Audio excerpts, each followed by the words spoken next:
Ini menarik karena di sini ibaratnya tahun-tahun politik itu perputaran uang, salah satu situsnya itu ada 327 yang memprediksi perputaran uangnya di tahun-tahun politik ini. Salah satunya adalah konsumsi ya periklanan media. Nah, terutama di sini adalah media iklan, baik media sosial ataupun dari sisi media digital, platform digital.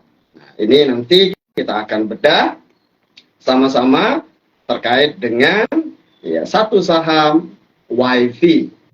Nanti akan diwakili oleh Mas Gilman Pradana. Beliau adalah Direktur Pengembangan Bisnis dari PT Solusi Sinergi Digital. Ya, sambil kita undang beliau.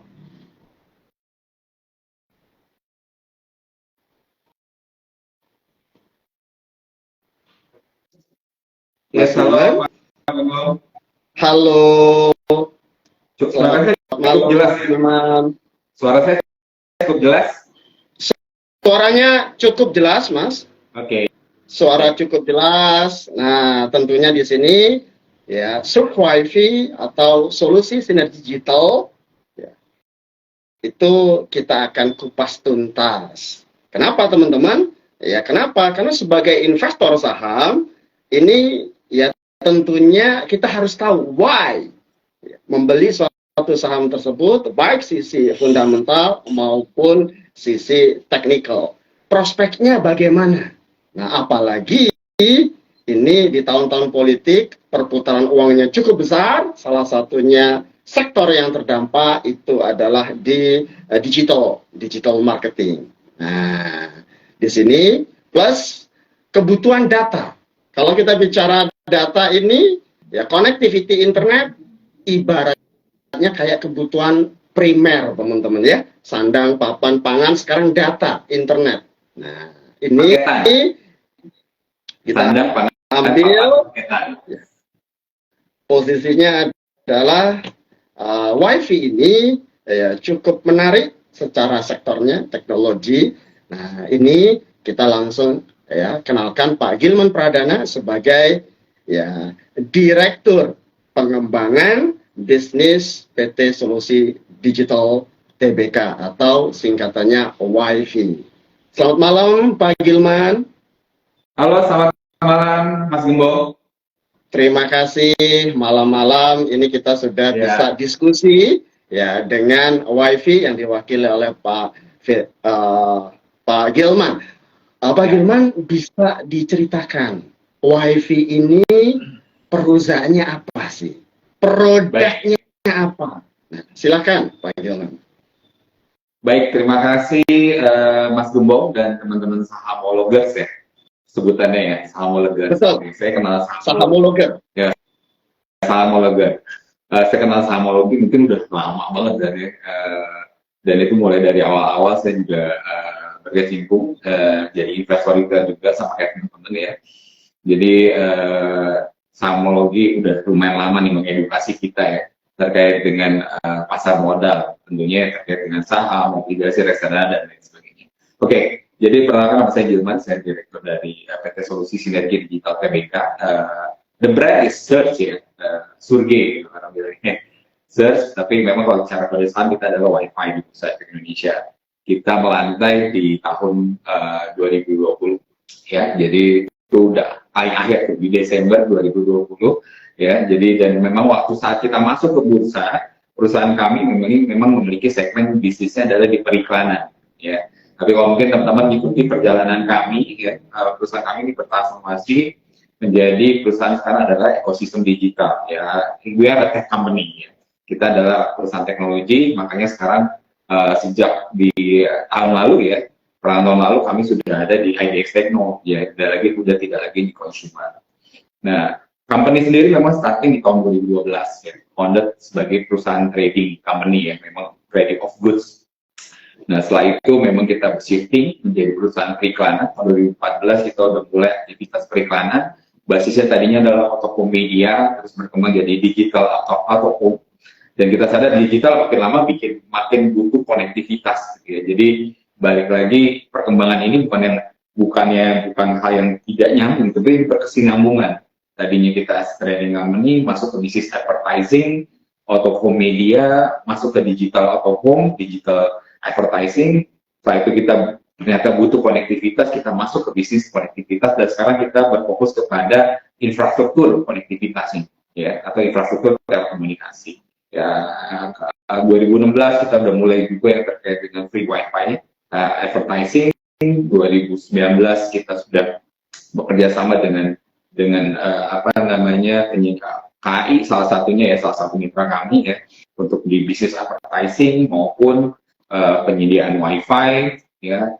Dan tahun 2019 kita sudah mulai dapat proyek yang terkait dengan fiber optik ya, untuk menggelar fiber optik di sepanjang jalur kereta di Pulau Jawa. Tapi ya pandemic happen ya, jadi agak sedikit tertunda, delay terkait dengan deployment-nya sendiri ya, dan kita sudah menyelesaikan itu di akhir tahun 2021. 2022 kemarin kita mulai start di engine penuh untuk di sektor telekomunikasi, terutama untuk infrastruktur telekomunikasi, sehingga sekarang kalau kita teman-teman lihat perjalanannya wifi, revenue cushion yang tadinya memang focusing ada di periklanan dan juga produk digital, sekarang sudah bershifting di Q1 2023 ini.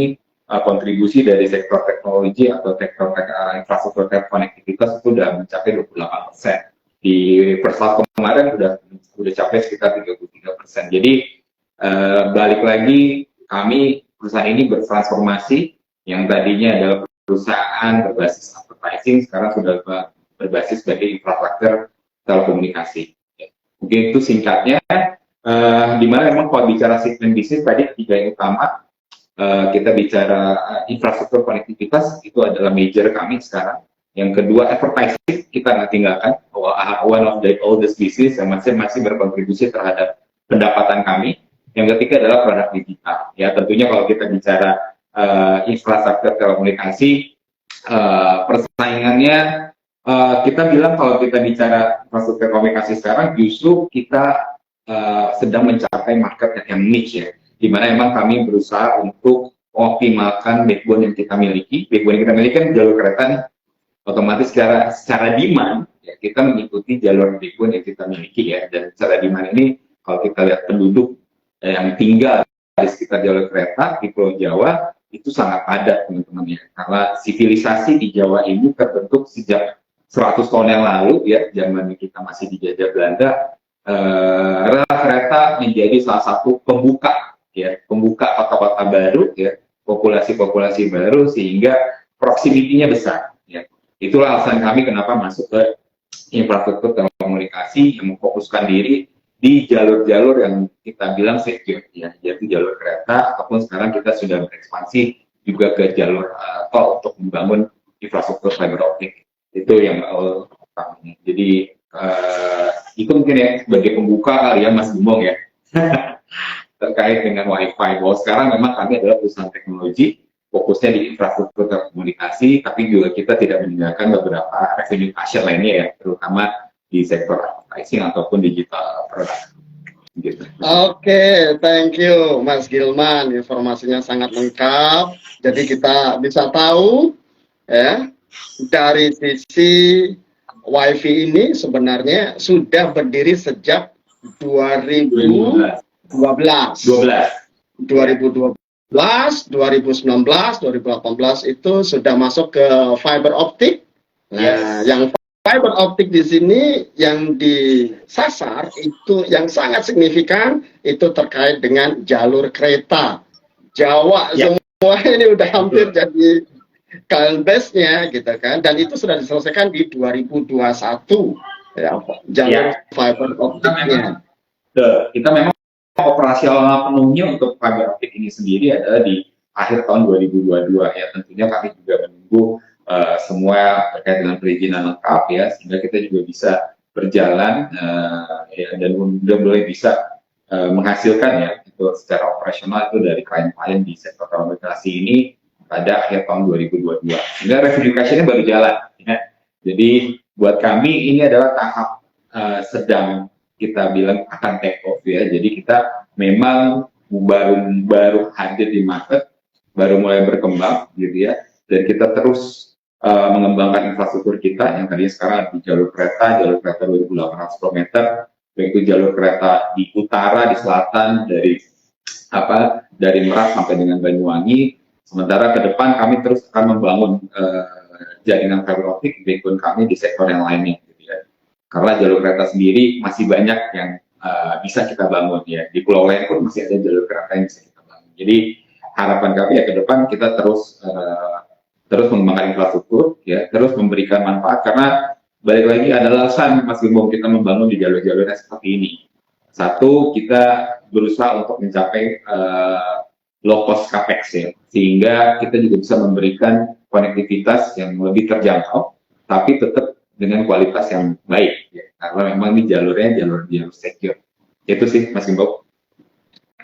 Thank you Mas. Jadi kalau kita bisa rangkum pilar dari produknya ada 3, connectivity terkait dengan advertising dan produk-produk digital, ya teman-teman ya.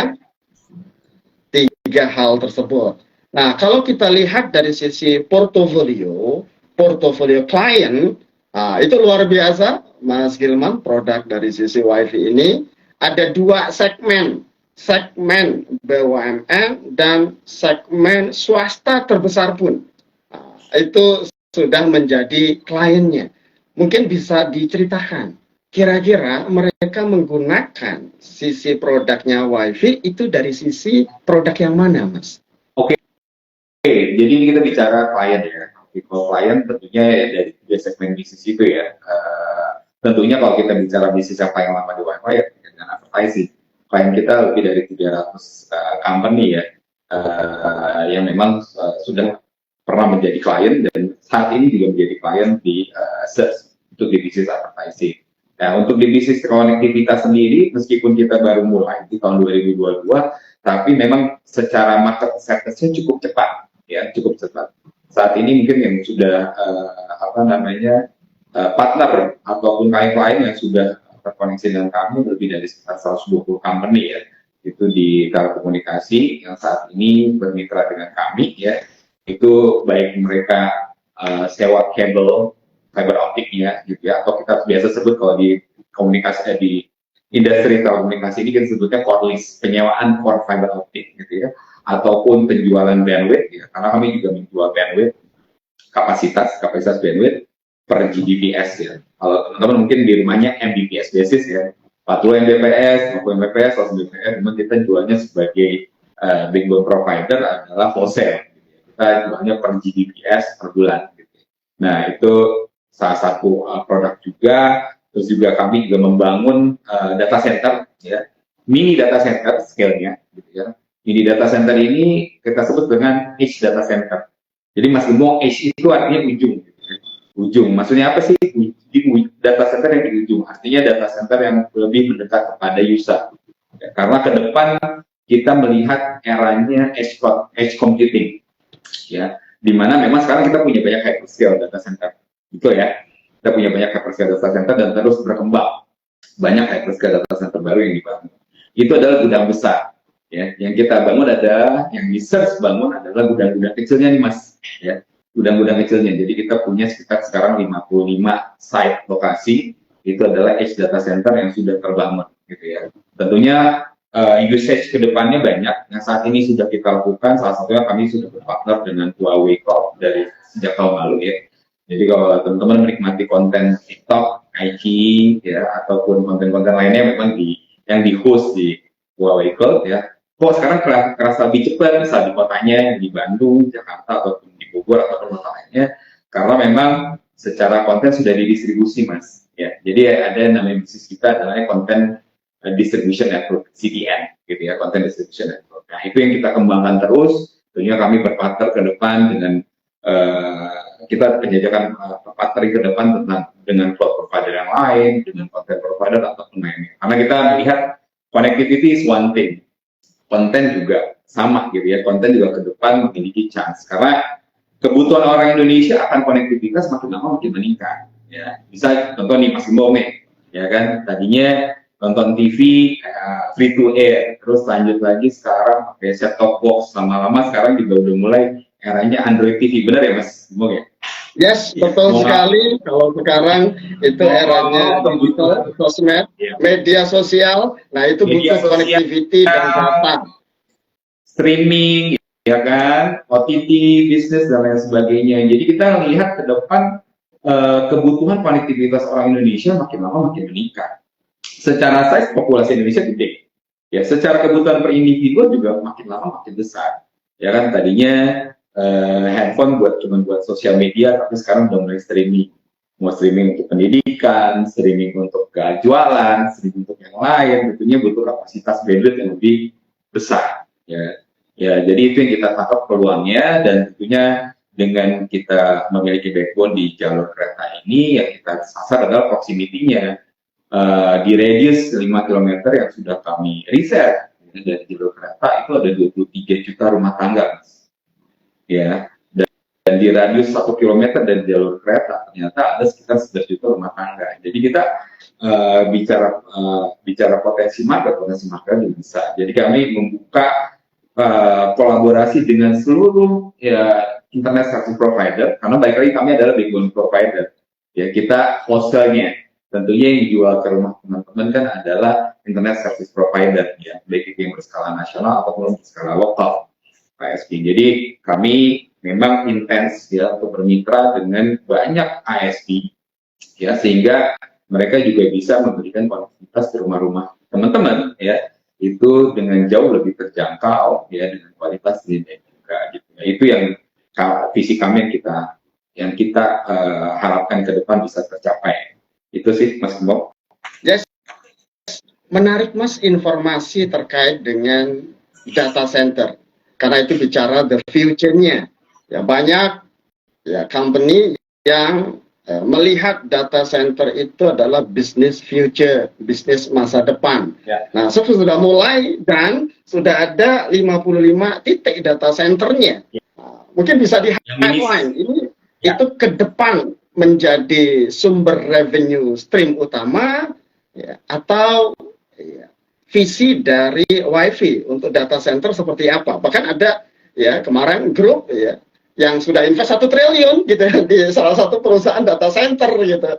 Nah, ini sangat menarik sekali di data center. Silahkan Mas untuk diinformasikan the future dari data centernya, dari WiFi strategiknya gimana? Oke. Baik, jadi yang kami bangun, ya, jadi kami kan punya backbone di jalur kereta, Mas Gembong, ya, dan kita bangun edge data center ini atau data center mini ini, ya, itu yang langsung terkoneksi dengan backbone kami. Jadi kami membangunnya pun di area station, ya, di area station. Jadi kita bangun ruangan sendiri, kapasitas tidak terlalu besar, ya, 6 sampai 10 rak, gitu ya, dan itu terdapat di 55 lokasi. Gitu ya, di 55 lokasi yang sudah terbangun.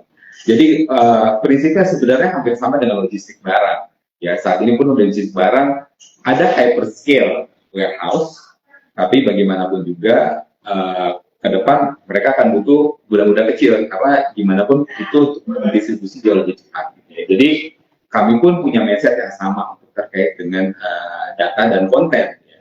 Hyperscale is a big warehouse, we are a small warehouse. Kan?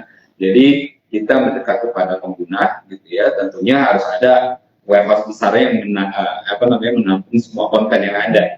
Ya, jadi buat kami edge data center adalah juga masa depan, ya, karena kita juga lihat trennya di tren di Amerika, di India atau di China itu udah mulai seperti itu. Dan kita ke depan kebutuhan akan edge computing makin lama makin tinggi, benar ya? Ya, edge computing. Baik, sekarang kayak mau driverless car, ya kan?